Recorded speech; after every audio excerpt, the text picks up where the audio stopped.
Every day, sales organizations across the country are shelling out cash for job postings on Indeed and LinkedIn, hoping that they're just going to find and attract great salespeople. But here's the thing you need to realize. The best salespeople, they are out there and they are looking for jobs, but the best sales teams, they aren't built by posting an ad and waiting for talent to flock to you. They are found by going out and hunting them. Hey everyone, I'm Drew Norton, the Everyday Sales Leader. I've personally sold tens of millions in products and services, built and scaled large sales teams, and taught hundreds of people how to go from minimum wage to making six figures in sales. My mission? I want to change the way the world sees sales. Because selling is noble, it's leadership, it's freedom, it's abundance, and most importantly, sales is life. If you're a leader or a business owner, you know the pain of vacancy. You're probably trapped in this costly cycle of recruiting and then losing talent. The key to getting out of that is to change your mindset from a mindset of just hiring people to what I like to call always be recruiting. What does it mean to always be recruiting? What that means is I'm going from a mindset that instead of just waiting for talent to come to me, I'm going to go out and hunt it. Now, let's talk about why there's such a high cost to actually not go out and recruit salespeople and what it could be costing you just waiting for salespeople to come to you or waiting for them to respond to an ad online. There's a lot of challenges when it comes to hiring and even recruiting salespeople. One is there's just a problem with churn in sales. Look, sales isn't for everyone. Sales is challenging. Sales is difficult. The average sales rep actually only stays 18 months with a company. Their turnover is 3 times higher than other employees. Yeah, 3 times higher, right? So you're 3 times more likely to have someone leave as a salesperson than any other role in your organization. There's also a massive financial drain with the cost of hiring salespeople. The cost is estimated to be somewhere around $140,000 to replace every time you need to hire a new sales rep. Now, look, that's not just the cost of hiring them. It's lost revenue, the wasted time working with someone who leaves. There's a lot of costs, and a lot of it's opportunity cost in not just hiring sales reps, but losing those reps after you hire them. Another thing to point out too, that's really interesting, is it can take 3 months or more, typically at least 3 months, for a sales rep to reach peak productivity as a new hire. You know, there's typically a learning curve, 1 in sales, and 2, when a rep is learning a new product or service, there's a ramp up period for that. And there's some runway that has to happen. It's going to take a few months before you see a salesperson really succeed in their role. Also, what I found that's probably most shocking is nearly half of satisfied, high-performing sales reps, they're actually still looking for work. Think about that for a second. Half of high-performing sales reps are still looking. That means 2 things. 1, even if they're doing well in their industry, they probably don't feel satisfied and fulfilled, and thus they're looking for something else. 2, there's a big opportunity if you're looking to find salespeople to go out and find high-performing salespeople. Just because someone has a job doing well doesn't mean you can't go after them. Part of the issue too, in some organizations, hiring is viewed as just an HR issue, and it's not. It's a leadership issue. It's a marketing issue. Really, if you don't have good salespeople, especially, almost every business is dependent on sales. But if you're trying to grow quickly and your business model is dependent upon salespeople, all in your ability of how quickly you can onboard, train, and really get new salespeople running efficiently as fast as possible. This requires, for a business or for a sales organization, you have to have a proactive, continuous approach to talent acquisition and retention. All right, so how do we go out and how do we hunt these top salespeople? I don't believe there's anything wrong with job boards, LinkedIn, Indeed, posting jobs or even advertising jobs somewhere. What the thing is though, top talent is often fished. Like you go out and you find them. The top talent doesn't typically come from people applying to your business. So you've got to understand the difference between a hiring platform versus recruiting. So when you use something like Indeed or LinkedIn, and look, those can and are great tools for hiring, don't get me wrong. They can bring candidates to you, but hiring you kind of have to view as a screening process. hiring, you're opening up for everyone to try and come in. Now, you can sometimes list, hey, this is the experience that's required.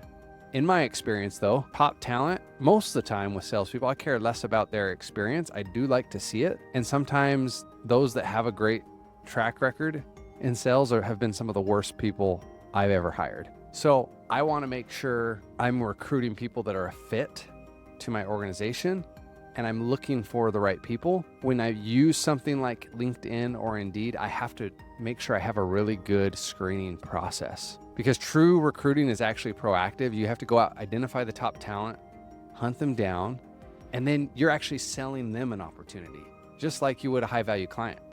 Like, I think there's such a big correlation between recruiting and building a sales force, just like you would with your customers. And you want to always be prospecting. If you're a sales rep, like if you're a sales leader, you want to always be recruiting. Some of the things that can help in your recruiting efforts is having a compelling employer brand. You need to be really clear on who it is you serve. You need to showcase what the culture looks like. You want to make sure the mission is important, that people understand what it looks like to work there more than a year. What's the opportunity? Once I learn the sales position, where's the growth? Look, these things are crucial for attracting top talent. So it's not just about pay scales and commissions. Look, and that's usually where most people are going to start. Hey, is the pay comparable? Is the pay good enough? You'll get great sales reps that stay with you, even if they can go out and get paid a higher commission selling a similar product somewhere else, if your brand, your culture, what the organization believes in is truly strong. Look, we're past the days of people staying 40 years at a job and working for a retirement. Like, sales professionals change jobs often. Often some of that comes from burnout. Maybe it's a lack of training, no clear development plan, no clear career path. You've got to have an authentic value proposition where you can showcase, one, not just the benefit short-term and the money they can make, but what's going to happen and what's going to be the benefit for them long-term in your organization. Now, part of this idea of always be recruiting is having a multi-channel strategy. So there's multiple ways to recruit and build out a sales force. So once again, you can use LinkedIn and Indeed, and having employee referral programs. I've found the best people I've always found have been through my own network or through my own sales reps. If I have a sales rep working for me, sometimes even a sales rep that hasn't been a great sales rep, because he knows the culture, because he knows what he believes in, he knows other people that would be a good fit. And often the best people I've found have come through my own employees. So having a way to incentivize your current existing staff and employees to help you go out and recruit is crucial. I think social media engagement is often overlooked as well. Think about it. If you're in sales and you reach out to a client, you know they're going to look you up, right? You know they're going to go online, check out reviews. They're going to see what the customer experience looks like. Sales reps are going to do the same thing.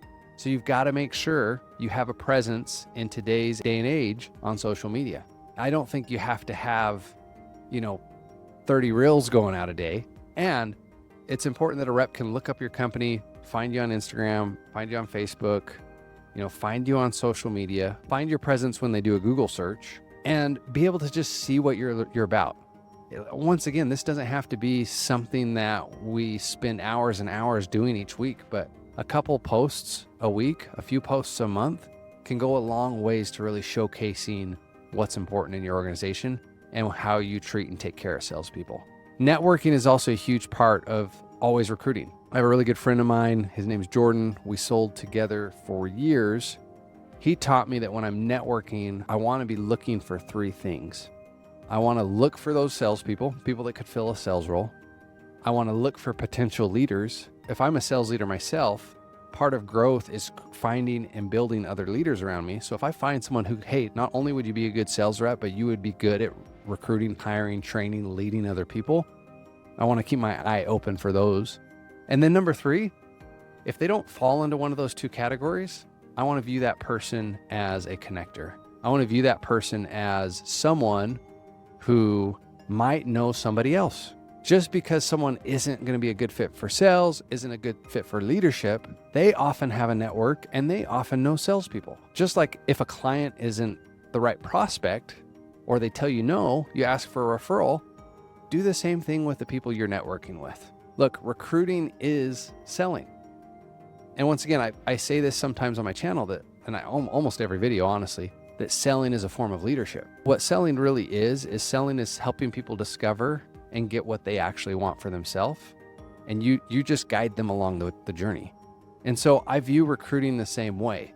If I can help somebody realize that what we have to offer in our organization or our sales roles or in our leadership roles is actually the things they want, and that their vision and that what they want lines up with that, like that's sales. And that's what you're doing when you're recruiting. And so if you don't have a clear path for development, if you don't have a training program, if you don't have a vision or a way for guys to progress and grow, I would encourage you to okay, let's get clear on what those are. Just having something is better than nothing. You could say, hey, this is what it takes to become a leader. This is what it takes to level up. This is the opportunity 2-3 years from now. Here's our plans. Those plans can pivot and change. Just because you put something in place doesn't mean it's going to stay like that forever. You're going to experience it, experiment with it, and you're going to learn. And sometimes it's going to be the right decision. You move forward. If not, you learn and you adjust. One other thing that's really important is just continuous engagement as well. Salespeople love to continually improve. So you have to engage with those salespeople. Recruiting is actually an everyday leadership role. Recruiting isn't just HR's job. Hiring might be part of HR's job. Recruiting, though, is a core leadership responsibility, and it's central to having a great company culture if you want to have a strong sales organization. You've really got to have a talent scout mindset. Leaders are consistently going out and they're looking for talent. Once again, you want to put those people into those 3 categories. Are you a recruit? Are you a leader?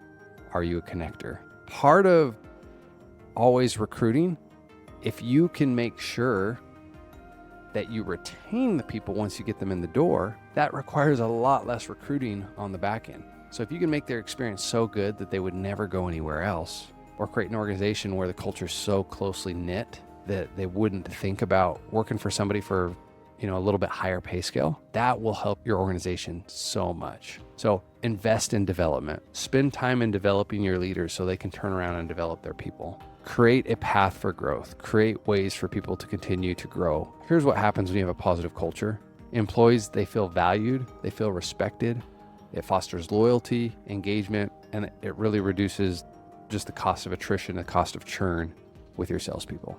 If you're ready to break the costly cycle of recruiting and retention, you have to adopt an always be recruiting mindset. It's about building some proactive systems that constantly attracts, develops, and retains the talent that you need. But if you're a leader or a business owner ready to stop this cycle and build a high-performing sales engine, I invite you to book a Leading with Confidence breakthrough session with me. It's where we'll map out your unique path to fearless selling and growing your sales organization.